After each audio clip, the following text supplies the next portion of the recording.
4월 25일 사사기 4장 1절에서 5장 31절 4장 사사 드보라 에훗이 죽은 뒤에 이스라엘 자손은 다시 주님께서 보시는 앞에서 악한 일을 저질렀다. 그래서 주님께서는 하솔을 다스리는 가나안 왕 야빈의 손에 그들을 내주셨다. 그의 군 지휘관은 이방인의 땅 하롯셋에 사는 시스라였다. 야빈은 철병거 900대를 가지고 있었으며 20년 동안 이스라엘 자손을 심하게 억압하였다. 그래서 이스라엘 자손은 주님께 울부짖었다. 그때 이스라엘의 사사는 라피도스의 아내인 예언자 드보라였다. 그가 에브라임 산간 지방인 라마와 베델 사이에 있는 드보라의 종려나무 아래에 앉아 있으면 이스라엘 자손은 그에게 나와 재판을 받곤 하였다. 하루는 드보라가 사람을 보내어 납달리의 게데스에서 아비노함의 아들 바락을 불러다가 그에게 말하였다. 주 이스라엘의 하나님이 분명히 이렇게 명하셨습니다. 너는 납달리 지파와 스불론 지파에서 10,000명을 이끌고 다볼산으로 가거라. 야빈의 군 지휘관 시스라와 그의 철병거와 그의 많은 군대를 기손 강가로 끌어들여 너희 손에 넘겨주겠다. 바락이 드보라에게 대답하였다. 그대가 나와 함께 가면 나도 가겠지만 그대가 나와 함께 가지 않으면 나도 가지 않겠소. 그러자 드보라는 내가 반드시 장군님과 함께 가겠습니다. 그러나 주님께서 시스라를 한 여자의 손에 내주실 것이니 장군께서는 이번에 가는 길에서는 영광을 얻지 못할 것입니다. 하고 일어나 바락과 함께 게데스로 갔다. 바락이 스불론과 납달리 지파를 게데스로 불러 모았다. 바락이 10,000명의 군사를 이끌고 쳐 올라갔고 드보라도 그와 함께 떠났다. 그런데 모세의 장인 호밥의 자손 가운데 헤벨이라고 하는 겐 사람이 동족을 떠나 게데스 부근에 있는 사하나님 상수리나무 곁에 장막을 치고 살았다. 시스라는 아비노함의 아들 바락이 다볼산으로 올라갔다는 소식을 전하여 듣고 그의 전 병력 곧 900대의 철병거와 그가 거느린 온 군대를 이방인의 땅 하롯셋에서 기손 강가로 불러 모았다. 드보라가 바락에게 말하였다. 자, 가십시오. 오늘이 바로 주님께서 시스라를 장군님의 손에 넘겨주신 날입니다. 주님께서 친히 그대 앞에 서서 싸우러 나가실 것입니다. 그래서 바락은 10,000명의 병력을 이끌고 다볼산에서 쳐 내려갔다. 주님께서 시스라와 그가 거느린 모든 철병거와 온 군대를 바락 앞에서 칼날에 패하게 하시니 시스라가 병거에서 내려서 뛰어 도망쳤다. 바락은 그 병거들과 군대를 이방인의 땅 하롯셋에까지 뒤쫓았다. 시스라의 온 군대는 칼날에 쓰러져 한 사람도 남지 않았다. 그러나 시스라는 뛰어서 겐 사람 헤벨의 아내 야엘의 장막으로 도망쳤다. 하솔왕 야빈과 겐 사람 헤벨의 가문과는 서로 가깝게 지내는 사이였기 때문이다. 야엘이 나아가 시스라를 맞으며 들어오십시오. 높으신 어른 안으로 들어오십시오. 두려워하실 것 없습니다. 하고 말하였다. 시스라가 그의 장막으로 들어오자 야엘이 그를 이불로 덮어주었다. 내가 목이 마르니 물 좀 마시게 하여 주시오. 하고 시스라가 간절히 청하자 야엘이 우유가 든 가죽 부대를 열어 마시게 하고는 다시 그를 덮어주었다. 시스라가 그에게 장막 거기에 서 있다가 만약 누가 와서 여기에 낯선 사람이 있느냐고 묻거든 없다고 대답하여 주시오 하고 부탁하였다. 시스라는 지쳐서 깊이 잠이 들었다. 헤벨의 아내 야엘은 장막 말뚝을 가져와서 망치를 손에 들고 가만히 그에게 다가가서 말뚝을 그의 관자놀이에 박았다. 그 말뚝이 관자놀이를 꿰뚫고 땅에 박히니 그가 죽었다. 바로 그때 바락이 시스라를 뒤쫓고 있었다. 야엘이 나가서 그를 맞으며 그에게 말하였다. 어서 들어가십시오. 장군께서 찾고 계신 사람을 내가 보여드리겠습니다. 바락이 그의 장막으로 들어가 보니 시스라가 죽어 쓰러져 있고 그의 관자놀이에는 말뚝이 박혀 있었다. 이렇게 하나님이 그날에 이스라엘 자손 앞에서 가나안 왕 야빈을 굴복시키셨다. 이스라엘 자손은 점점 더 강력하게 가나안 왕 야빈을 억압하였고 마침내 가나안 왕 야빈을 멸망시켰다. 5장 드보라와 바락의 노래. 그날 드보라와 아비노함의 아들 바락이 이런 노래를 불렀다. 이스라엘의 영도자들은 앞장서서 이끌고 백성은 기꺼이 헌신하니 주님을 찬양하여라. 너희 왕들아 들어라. 너희 통치자들아 귀를 기울여라. 나 곧 내가 주님을 노래하련다. 주 이스라엘의 하나님을 찬양하련다.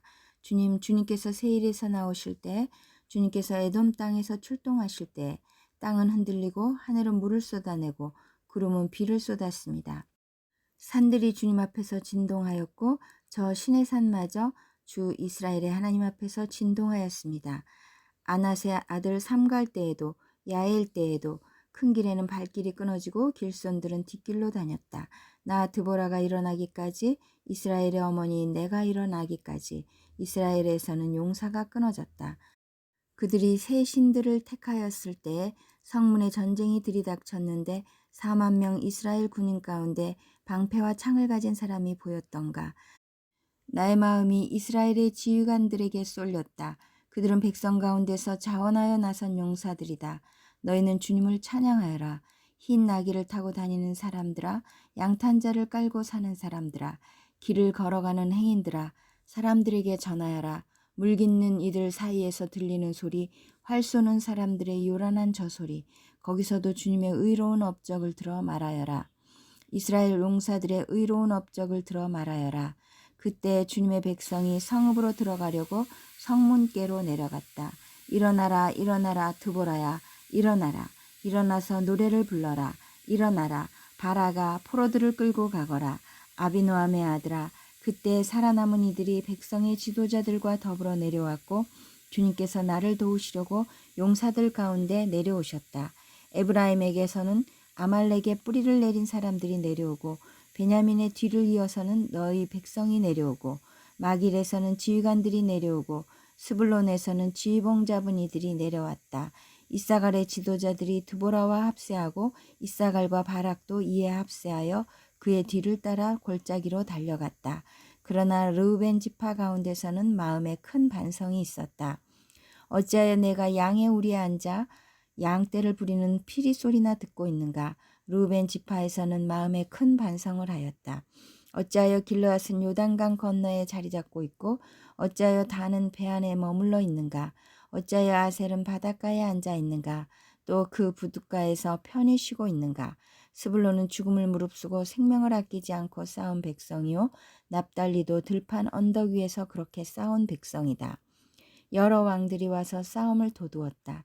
가나안 왕들이 무깃도의 물가 다낙에서 싸움을 도두었으나 그들은 탈취물이나 은을 가져가지 못하였다. 별들이 하늘에서 시스라와 싸웠고 그 다니는 길에서 그와 싸웠다. 기손 강물이 그들을 휩쓸어 갔고 옛강 기손의 물결이 그들을 휩쓸어 갔다. 나의 영혼아 너는 힘차게 진군하여라. 그때 말발굽 소리가 요란하였다. 군마가 달리는 소리, 그 달리는 말발굽 소리가 요란하였다. 메로스를 저주하여라. 주님의 천사가 말하였다. 그 안에 사는 주민들을 저주하고 저주하여라. 그들은 주님을 도우러 나오지 않았다. 주님을 돕지 않았다. 적의 용사들과 싸우러 나오지 않았다. 겐 사람 헤벨의 아내 야엘은 어느 여인보다 더 복을 받을 것이다. 장막에 사는 어떤 여인보다도 더 복을 받을 것이다. 시스라가 물을 달라고 할 때에 야엘은 우유 곧 엉긴 우유를 귀한 그릇에 담아 주었다. 왼손에는 장막 말뚝을 쥐고 오른손에는 대장장이의 망치를 쥐고 시스라를 쳐서 머리를 깨부수고 관자놀이를 꿰뚫어 버렸다. 시스라는 그의 발 앞에 꼬꾸라져서 쓰러진 채 누웠다.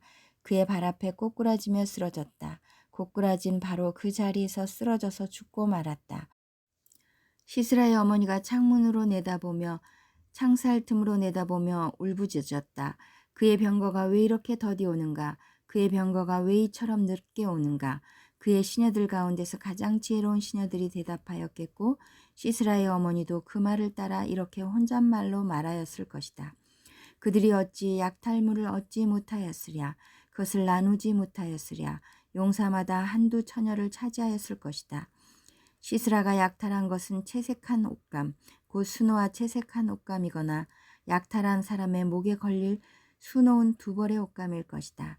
주님의 원수들은 이처럼 모두 망하고 주님을 사랑하는 사람들은 힘차게 떠오르는 해처럼 되게 하여 주십시오. 그 뒤로 그 땅에는 40년 동안 전쟁이 없이 평온하였다. 누가복음 22장 35절에서 53절. 돈주머니와 검. 예수께서 제자들에게 말씀하셨다. 내가 너희를 돈주머니와 자루와 신발이 없이 내보냈을 때 너희에게 부족한 것이 있더냐? 그들이 대답하였다. 없었습니다.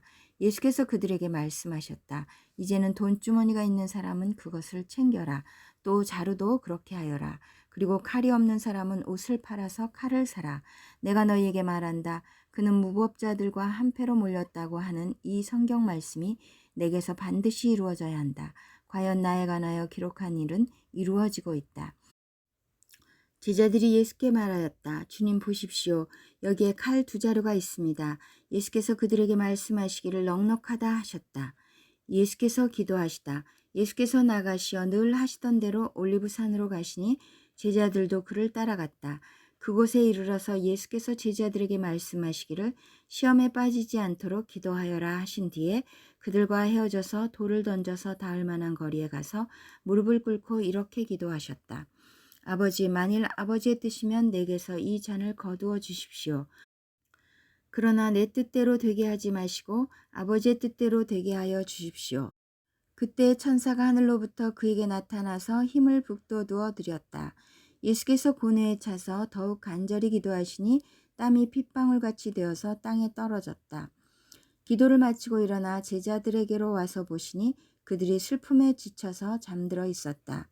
그래서 그들에게 말씀하셨다. 왜들 자고 있느냐? 시험에 빠지지 않도록 일어나서 기도하여라. 예수께서 잡히시다. 예수께서 아직 말씀하시고 계실 때 한 무리가 나타났다. 12 가운데 하나인 유다라는 사람이 그들의 앞장을 서서 왔다. 그는 예수께 입을 맞추려고 가까이 왔다. 예수께서 그에게 말씀하셨다. 유다야, 너는 입맞춤으로 인자를 넘겨주려고 하느냐? 예수의 둘레에 있는 사람들이 사태를 보고서 말하였다. 주님, 우리가 칼을 쓸까요? 그 가운데 한 사람이 대제사장의 종의 오른쪽 귀를 쳐서 떨어뜨렸다. 예수께서 말씀하시기를 그만해 두어라 하시고 그 사람의 귀를 만져서 고쳐주셨다. 그런 다음에 자기를 잡으러 온 대제사장들과 성전 경비대장들과 장로들에게 말씀하셨다. 너희가 강도를 잡듯이 칼과 몽둥이를 들고 나왔느냐? 내가 날마다 성전에서 너희와 함께 있었으나 너희는 내게 손을 대지 않았다. 그러나 지금은 너희의 때요 어둠의 권세가 판을 치는 때다. 시편 49편 1절에서 4절. 49편 부유함을 의지하지 말아라. 지휘자를 따라 부르는 노래 고라 자손의 시. 만민들아 이 말을 들어라. 이 세상에 사는 만백성아 모두 귀를 기울여라. 낮은 자도 높은 자도 부자도 가난한 자도 모두 귀를 기울여라. 내 입은 지혜를 말하고 내 마음은 명철을 생각한다. 내가 비유에 귀를 기울이고 수금을 타면서 내 수수께끼를 풀 것이다. 잠언 14장 3절에서 4절. 미련한 사람의 말은 교만하여 매를 자청하지만 지혜로운 사람의 말은 그를 지켜준다. 소가 없으면 구유는 깨끗하지만 소가 힘을 쓰면 소출이 많아진다.